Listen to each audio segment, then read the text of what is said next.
Hello everyone, Synro here with another commentary, solo commentary because it's being requested.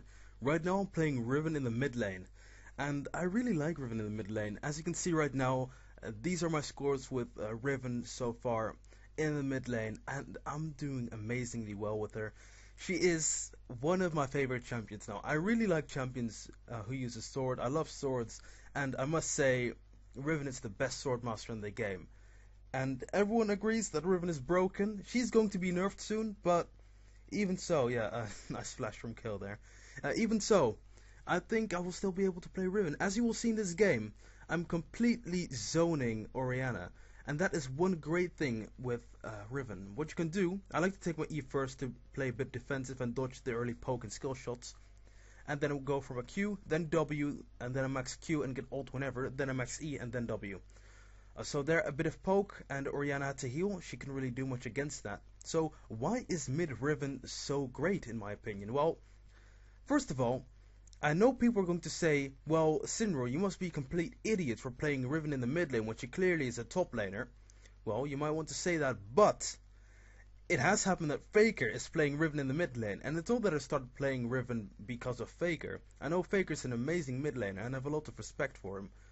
But I started playing Riven mid lane before I knew Faker played her mid lane, and him playing her mid lane kind of justified me picking it, and now I don't get so many people raging at me. Like if I were to pick Darius mid lane, a lot of people would rage, but now that I'm playing Riven mid lane, it seems to be accepted by pretty much everyone.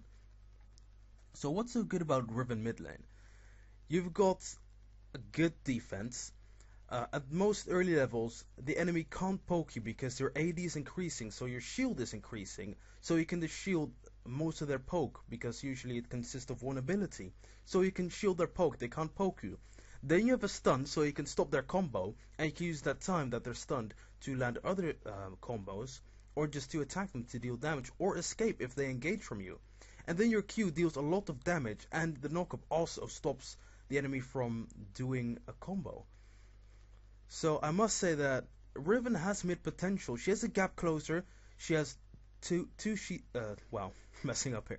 2 CC. I can't even talk. She's got 2 CC. She's got a stun and she's got a knock up. So I think that's perfectly fine. The stun, I mean, people play Pantheon mid because he's got a stun. Well, there you have it. Riven has a stun as well. And it's not necessarily easier to land, but it's still pretty good. And then she's got a knock up, which is also great. Then, not to forget that she can poke pretty well, she's also great at zoning. Because at one point I start zoning Orianna, where if she likes to get close to my minions to farm, then she will be attacked by me, because I will stand between her minions and her. So she will have to get past me to farm. And if she has to get past me, then I will attack her and she will lose HP. The third thing, Riven mid is great at roaming. A top Riven can't roam as well, as you might be aware of, because she's in top lane, and top lane is more of an isolated lane, so you can't really roam as well. But you will see me go bot quite some times here, which is something a mid laner should do, and because you have that great CC, you have the stun and the knock-up, your ganks to other lanes will be great. Now, as you see, Orianna, she's already out of mana. I kept poking her a bit. She has, well, still quite a bit of HP, but she can't really do anything against me because I keep zoning her, and she has to use her abilities to farm, because if she gets in range of a skill shot, of an auto attack, I mean, if she gets in range of an auto attack to farm the minions, then I will be in range to burst her down. Alright, so I'm going to roam bot again because bot is so open and Riven is great at roaming. As you will see, I go in with my E, and I then start using my Q, and the third Q is great, knock up, there he can't move for a second, and I take him down.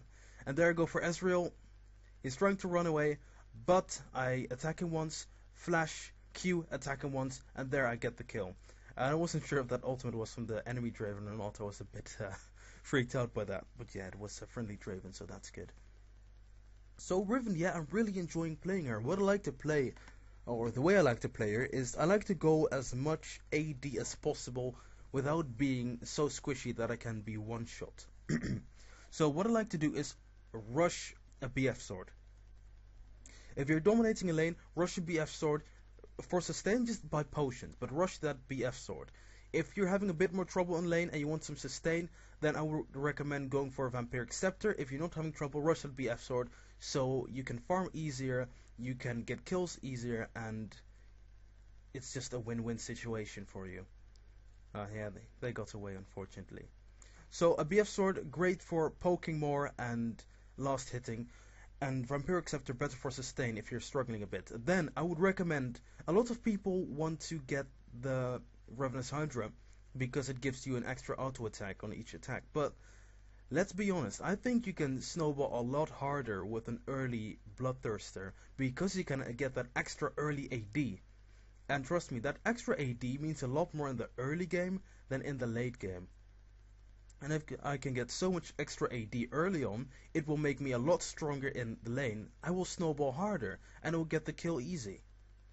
So that's why I like to go for the Bloodthirster first. Then, of course, the Ravenous Hydra, for all the reasons you would get a Ravenous Hydra. For the AoE, of course, for the active, for the lifesteal, for the health regen. The reasons why you would get a Ravenous Hydra, as I said. Then what I like to go is, depending on how fed the enemy team is, because I have those 2 offensive items, by the time I've already picked up boots, whatever type of boots I need, depending on the enemy team. If they have a strong AD, I mean, Orianna wasn't really a threat here, but the bot lane is something I was careful of, so I decided to go for a bit more, yeah, I got shut down there. I was going for a bit more armor to stop their AD. So I went for the Ninja Tabby, which is great against Yi, and it's great against their AD carry. Of course, they had a Fizz top lane, they had Xerath, and they had an Orianna, so that's 3 AP, but neither of those were doing that well. It were mostly Yi and Ezreal that were getting the kills. So that's why I went for a Ninja Tabby. But depending on your situation, you would either get a Ninja Tabby or you would get a Mercury Threads. And I wouldn't recommend Ionian boots at all time because it gives you the cooldown reduction, but I think you're missing out on the armor if you don't go for Ninja Tabby, and I think you're missing out on the tenacity if you don't go for Mercury Threads. So I would say one of those 2, but not Ionian boots or any other boots. So at this point you should have your Ravenous Hydra, you should have your Bloodthirster, and you should have whatever boots. Depending on how fed the enemy team is, you either go for another offensive item or a defensive item. Now what you could do is, if the enemy is not buying armor, you could go and rush, for example, another somewhat AD-ish defensive item.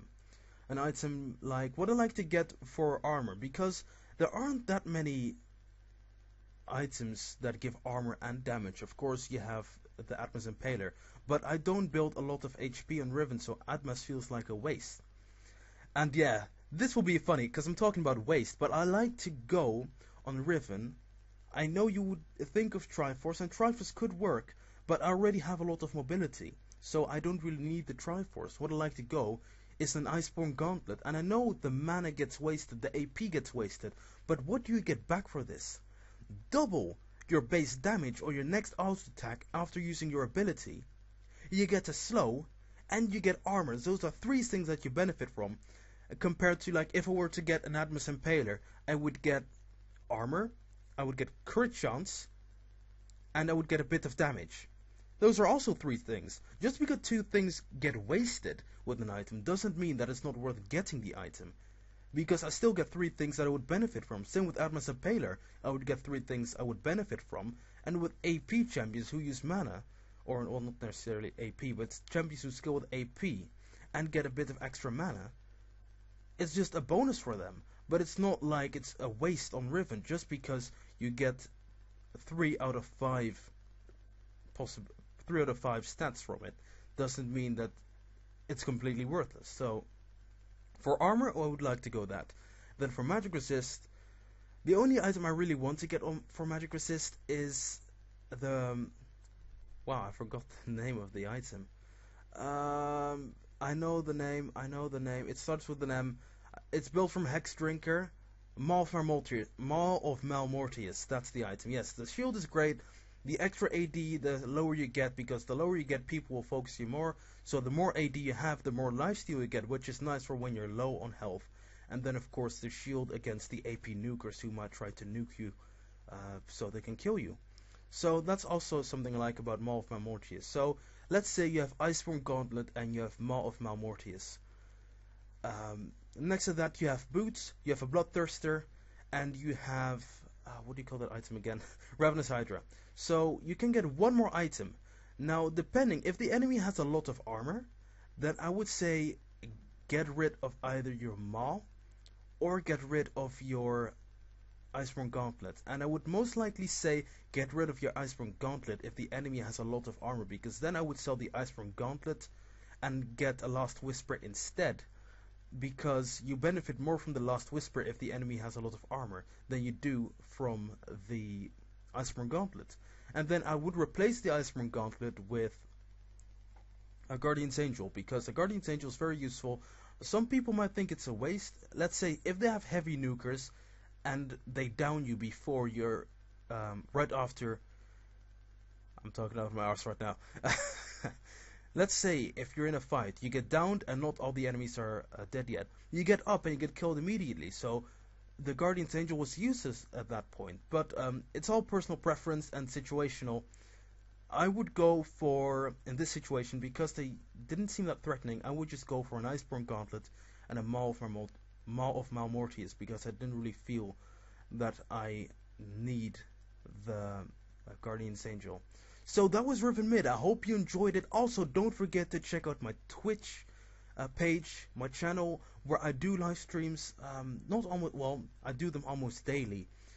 But when the holidays are over, I will do them at least 3 times a week. So be sure to check that out at twitch.tv/Mr. Synro. There will be a link in the description.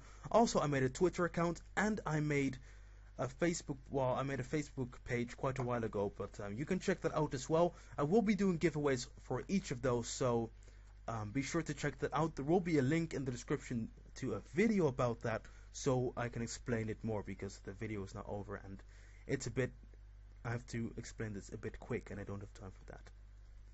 Anyway, thanks for watching. I hope you enjoyed it. If you did, please leave a like and subscribe, and I'll see y'all later.